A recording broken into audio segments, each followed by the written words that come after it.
Hi, y'all. Welcome, Moon Griffon Show. Great to have you with us. 844-766-6607.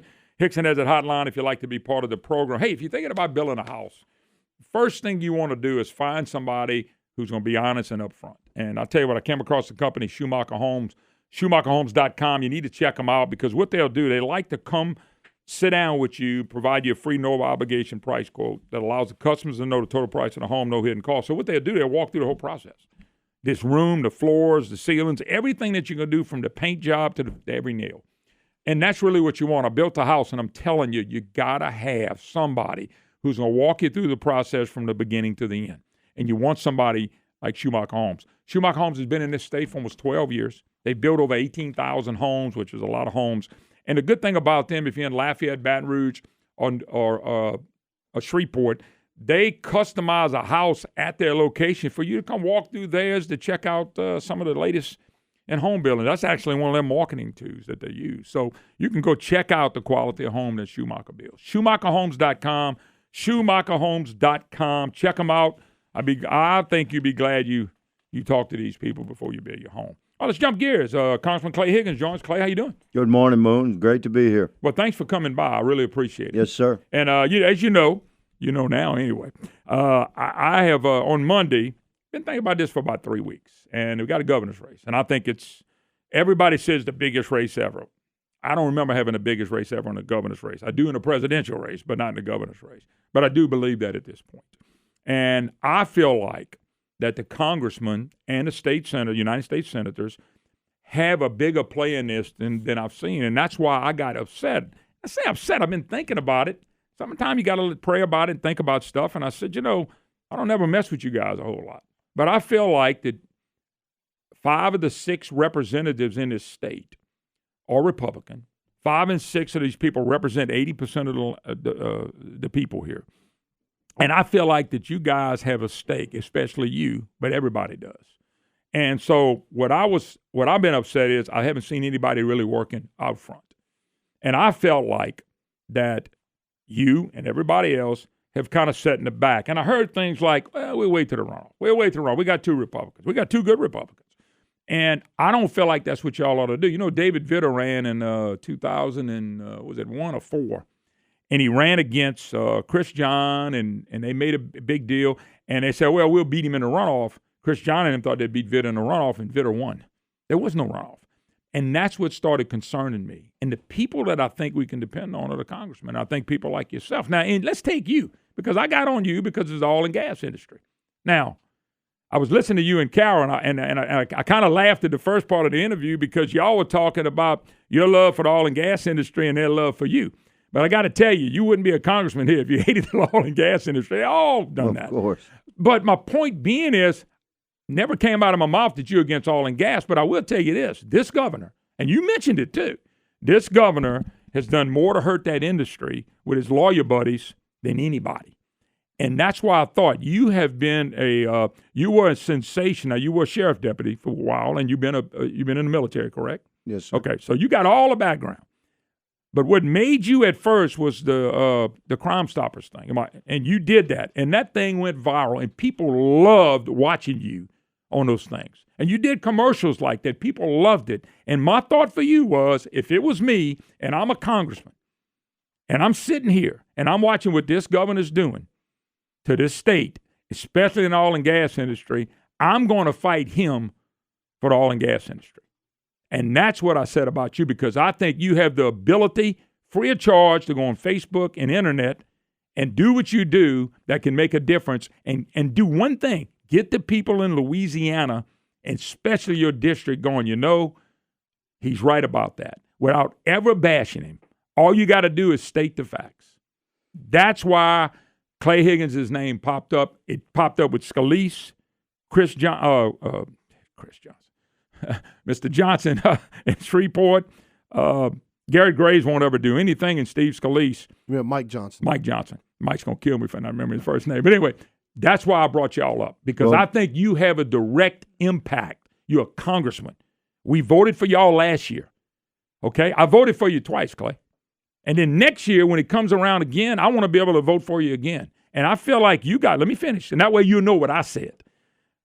That way, when you turn around, you're looking, and next year I don't go, Clay, I'm not going to vote in the first round. I'm going to wait till the runoff. And in the runoff, Clay, I'm going to support you. And I just feel like that someone like you has the ability to deliver votes for the Republicans, because if we don't do something about the governor's race, this business that you have, you're not going to have to worry about the oil and gas industry anymore, because it's not going to be here. And that, my friend, bothers me to no end. That's why I did what I did. Now, you can go ahead and say what you need to say. Moon, thank you for allowing me to come into your studio. You already know I have a deep respect for you, sir, and I value your opinion and your counsel. I have my own responsibilities as a congressman within the parameters of constitutional authority. I have to consider the totality of circumstance regarding 700,000 citizens in the 10 parishes that I represent. I have to do this in all things at the federal level, my interaction with the state, local and state elected officials, the citizenry, and my nature is to use diplomacy and a statesman-like demeanor, a respectful approach and interaction, even when I have serious disagreements with policy. I have found that the most effective job my job performance depend upon my access to and interaction with a broad spectrum of government entities. This includes Baton Rouge. I have made it clear in many Facebook posts, videos, letters to the editor, media interviews, town halls, telephone town halls, hundreds of meetings with constituents and stakeholders, industry leaders, job creators, and probably this year in the governor's race, no less than 100 public appearances with groups anywhere from 15 to 150 or so. And I've been asked about the governor's race, and I've spoken candidly. Here's my answer. It's very clear to me that although I have a respectful relationship with the governor, which I should if I'm to be an effective representative for the people that I serve, we get things done by having a respectful relationship with the governor and his staff. If I call Sean Wilson right now, he picks up the phone. If we need something moved down the road, if we need attention to a particular issue that's been brought to our attention, that's really a state issue, our office has earned a reputation as an office that's willing to interact with the state, including the executive and local elected officials, in order to better serve our citizenry. That being said, I've made it clear on hundreds of occasions that the biggest harm, I believe, the state has suffered since Governor Edwards has been elected has been the policy that he has fostered and propagated. That's a toxic legal environment against the oil and gas industry. He has essentially weaponized the Louisiana state executive against the oil and gas industry. Now, we're watching the resurgence of the oil and gas industry across the country, using Texas as an example. Texas is booming, and we should be. Well, our men and women that have generational oil and gas work skills are driving long distances to go to work in Texas. Correct. Many of them had hoped in the beginning that as they saw the business coming back in Texas, it's never happened before where Louisiana was shut out of an oil boom because of policies out of Baton Rouge. So you have thousands and thousands of Louisiana citizens, solid Americans with generational oil and gas work skills, driving out of state to go to work. After a while, man, they got to talk to these men and women. They had to move. They couldn't deal with the stress of it was hard on their family, their spouse, their children, themselves. The travel time was difficult. I fly back and forth from D.C. virtually every weekend, and I know how they feel, and I have compassion for what they're going through, and they were hopeful that that Louisiana would respond, that the governor, despite his tendency to lean towards the trial lawyer side of things, everywhere you go now, Congressman, it's not a tendency to lean toward. Well, He's I'm being deep. kind. He's knee deep. I'm being kind. I'm being kind by saying it's knee deep. Okay, that's good. We each have different our kind version. of kind. That's correct. Let me tell you that every billboard that's going up is an attorney's billboard across South Louisiana. You can count hundreds of them. So the toxic legal environment, which was actually has been pushed out of Baton Rouge, has been very, very hurtful because you're virtually guaranteed to get sued. If you have an oil and gas project and you want to put a hole in the ground, you want to come to Louisiana, you prefer Louisiana for our work skills, our generational workforce, our culture, our hospitality, our food, our ability to actually get the job done, and these guys can come to an environment where they enjoy living. They prefer to do business in Texas. I'm talking about oil and gas projects that are launching virtually every week, a new one in Texas. I know. Ridiculous. We're missing that here because as a project manager, you can choose. You say, well, I want you to hold your thought because I got to take a break. Okay, I'm going to let you come back and I got a couple of Q&As off everything you said. His name is Clay Higgins. He is the congressman right here out of, what is it? I always is this the 4th district? This okay. The 3rd district. 3rd district. That's what I'm saying. I'm dealing with everybody. So the 3rd district, which covers a big area down in southwest Louisiana. So we're going to come back. Got some Q&A with, I like to call him Cap, but I'm just going to call him what he is. He's Congressman Higgins. We'll be right back. Hi, hello. Welcome back. Moon Griffon Show. Congressman Clay Higgins, my special guest. He wins. I'm shutting it down, Brandon. I didn't know he got a gun. I ain't got one on me. I get the dude walking in with a gun on him, and I'm going, what the hell did I say that was that man? It's to protect you, Moon. You know what? It's not to protect the world from you. It's to protect you from the world, my brother. I just thought about that. That's good. Anyway. Hey, let me just back up on a couple things that you talked about. Yes, sir. And I got some things written down because I was listening to you, and you was talking about the speakings and all that stuff. But my question to you is the same one I had Mike Johnson. I remembered his name this time. Age is getting tough on me. But about your involvement in it. I understand the speeches. I understand where you're going. I understand the questions asked. When I go somewhere to speak, they want to know about the governor's race, and I just tell them what I think or what I do know. Involvement, you guys getting involved, people see that, Clay. That's why on Monday I called everybody out. I don't think it was ugly at all. I was just saying, look, y'all ask us for your vote, we give it to you. You go next year, you're going to ask for the vote, we're probably going to give it to you again, I would think. Okay, I would think that you would win, and I think most of the guys I'm talking to. What I'm asking now, can y'all come help us? Because let me tell you something, Clay. If we hit a big recession or depression one day, and you're in Congress, you're going to make your salary, you're going to have your insurance. But you can't guarantee I'm going to have mine. But I know this, if we got a good economy in the state of Louisiana with the right leaders, that will help us. The governor's race matters. That's why I'm asking about involvement, because I think it matters that you guys in. I think it matters that Steve Scalise, who's probably the most well-known of everybody, maybe John Kennedy might have overtook him, but that's why I'm calling you guys for action. I know a speaking engagement you talk about, I understand all that. Where's the involvement to pump the voters up to say, guys, we got to have this? Because you can do that. Not just you, but you're one of the ones that can do it. Well, Moon, I believe that God sends messengers in life, and I've always respected you, and you were courageous enough to speak what was in your heart, and you're passionate enough about your own core beliefs and your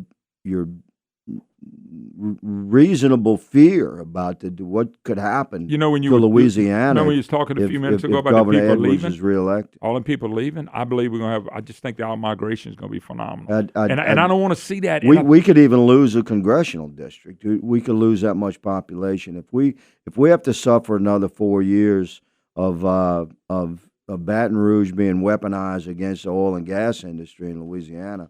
We can't afford another You know, day. Just be people honest, should we have can't. hope. So here's the deal, my friend. You were courageous enough to express your passion and your opinion using your voice and reaching into your audience. And I reflected upon that. And I reached into your office and talked to Brandon and my people, arranged for me to be in your studio today, and I was in Carol Ross's studio yesterday. Yeah. So I think that God whispers to us sometimes from unlikely sources. And I'm listening very carefully to you, my friend. You're one of my bosses. I have 700,000 bosses. And but you know what I'm listening carefully. 700,000 bosses are saying, Clay, come help us. It's saying, Mike Johnson, come help us. Help us deliver. Because I'm going to tell you what bothers me is when people sit back, we're going to be a runoff, no problem. And all of a sudden, things happen different and Bel Edwards walks in the first round. I think that's devastating. I have never said that we should just sit by and wait for a runoff, expect a runoff. I'm fearful. But I got a feeling that's what I'm feeling. The numbers that I'm seeing right now, to the latest polls. I watch a tracking poll, and that has been sort of the common formula amongst the politicos that the two Republicans running, each strong, whoever comes in second wins in a runoff. But I've also looked at models where that doesn't happen, where Governor Edwards could be reelected on the first ballot, or that he could win in a runoff. I've seen models of both things happening. We as Louisiana citizens cannot bear the impact of another 4 years of a weaponized Baton Rouge executive against the oil and gas industry. This is what I'm counting on. I'm counting on the people to do it. 1.2 million voted for Trump. Edwards got 624,000 votes. If the 1.2 million people is the ones I'm trying to energize, and I think people like you can help me. That's what I want to do. They go vote. Forget the numbers. You remember Trump, he wasn't going to win. Hillary was the next president, right? That happens here, too, if they'll get off their fannies and go vote. I think people like you can drive voters out. Not just you. John Kennedy, Bill Cassidy, all the congressmen. I concur. But we need to know kind of what the operation is, and that's what I don't know if we got it. Clay Higgins, he is Congressman Higgins, 3rd Congressional District. We'll take a break. We'll come back and do another segment with him. We'll be right back. All right. How y'all all? Welcome back. Moon Griffon Show. And don't forget my good friends at J&J Exterminator, Mr. Bobby John and gang. I tell you what, Bobby wants to be known as the state's exterminator because he can travel anywhere around the state because he's got 10, 11 offices. He can serve you. If you're building a house, you need any kind of inspection done at your house at all, give Bobby John a holler. Maybe you're having a mosquito problem, give him a holler. Pest control, they do the best. And they're a Louisiana company, and they hire Louisiana people. You got to love a Louisiana company that's been around 50-plus years. J&J Exterminator. Congressman Clay Higgins, who's been this is your 3rd year, huh? Yes, sir. Okay, it's so my 2nd term. Yeah, that's right. I thought so. All right. You brought something up a while ago about severance and jobs, and so let's go back to that because you were making a point. I interrupted you, but I do that a lot. It's your show. See, that's why I like the cap now. I got to tell you because I told that earlier to somebody they didn't like it. Anyway, talk a little bit about that because let me jump to that because if there's any message that Louisiana needs to hear about why we must vote in this election cycle, why we must communicate with our circles and use all our powers of influence to drive home a couple of points. We are being left behind in the national resurgence in the oil and gas industry. This should not happen. We have the strongest work skills. We have the deepest, most generational capabilities in the oil and gas industry in the country. The severance tax, it's a tax basically on extraction on a new well. In Louisiana, is 12.5%. In Texas, is 4.6%. The legal climate in Louisiana is toxic. Pushed out of Baton Rouge, you're virtually guaranteed to get sued with a new oil and gas project in Louisiana. In Texas, it's opposite. So these project managers, they have to harvest investors, and they want to launch a new project. They prefer to come to Louisiana. But if you have a choice between pretty much guaranteed to not get sued and pay 4.6% severance, or pretty much guaranteed to get sued and pay 12.5% severance, where are you going to put a hole in the ground? This is why all this business is going to Texas. We're losing our workers. We're losing population. We're losing skilled workers and jobs, all the ancillary impact. People are selling their homes and moving to Texas. We've lost maybe 20,000 jobs just in the Acadiana area. It's so important that we understand, that our voting public understands, the citizenry of Louisiana, regardless of your political affiliation. Listen to me, Louisiana. We must have a governor in the mansion in Baton Rouge that supports the cornerstone industry of our state. These are policies that could be changed overnight. You could lower your severance tax to very competitive with Texas, 4.5%, and you could reverse this toxic legal climate just with policies and mission out of Baton Rouge, out of the governor's mansion. No. This election is so crucial, so important. I believe would have a restoration of 30 or 40,000 jobs in Louisiana within the first year if we elect a Republican governor. We have the opportunity to do that. We cannot stay home. We must get deeper involved. I respect your message, Moon. By the way, you know what I was going to say? Now, you got to keep your gun in the holster. You got to promise me that. You sound like you just made the point that I'm trying to make to you guys, okay? Well, y'all, perhaps you didn't realize that we agree. You mentioned a lot of stuff.